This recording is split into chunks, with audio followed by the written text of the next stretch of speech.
Hello, I'm W.Stahel, founder director of the Product Life Institute in Geneva, presently head of research in risk management for a think tank also based in Geneva.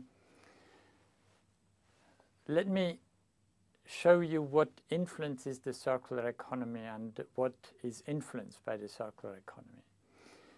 The first point is the coming resource price paradigm shift will change priorities, in the sense that for the last 100 years, resource prices for energy and materials have constantly decreased.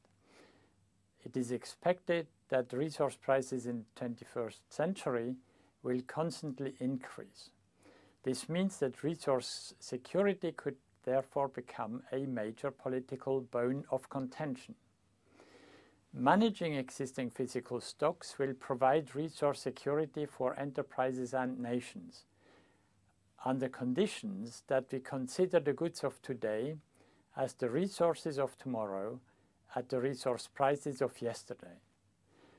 And the business model to do that is selling goods as services enables economic actors to retain the ownership of their goods and the embodied resources, and thus contribute to their own future resource supply, as well as give their nations a resource security for the future.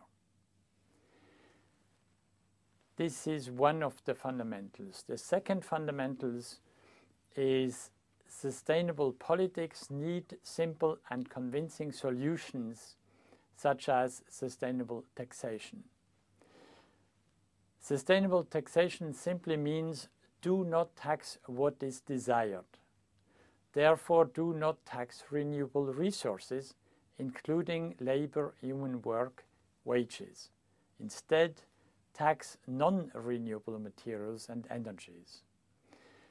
What does that mean? Not taxing labor as a renewable resource creates virtuous loops. It boosts job creation, employment, occupation in all forms, and in all labor-intensive economic sectors. It increases the competitiveness of labor-intensive activities in the circular economy compared to industrial manufacturing, and of course also in caring jobs that are outside manufacturing, such as hospitals, long-term care for disabled people, etc. Now let's come to the circular economy. Circular economy is about economics and profit maximization.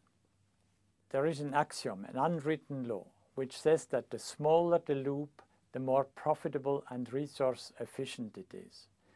In other words, don't repair what is not broken, don't remanufacture what can be repaired, don't recycle what can be remanufactured. This is the most beneficial one financially and resource-wise.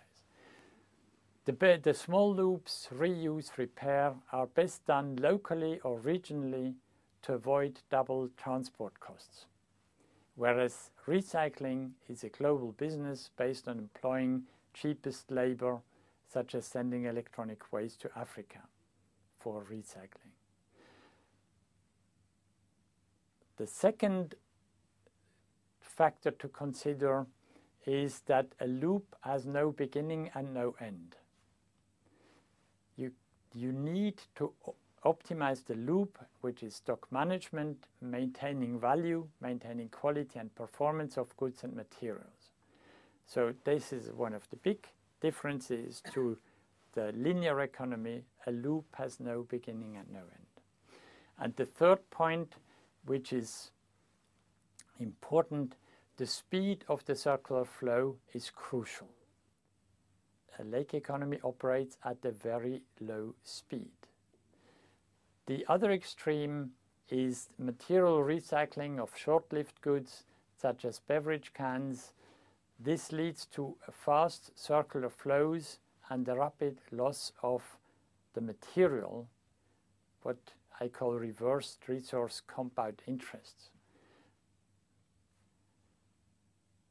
Now, the circular economy, the first point is about economics. The second point, it's about regional job creation. 3/4 of the energy to manufacture product are used in the raw material production, only 1/4 in manufacturing the goods. The reverse is true for labor. 3/4 are employed in goods manufacturing, only 1/4 in raw material production.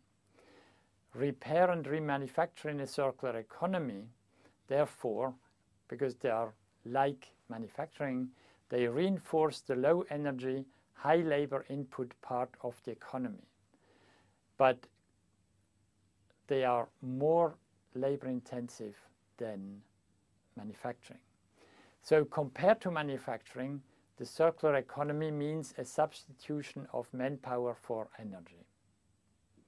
Now the third point about the circular economy is that it prevents CO2 emissions and greenhouse gas emissions.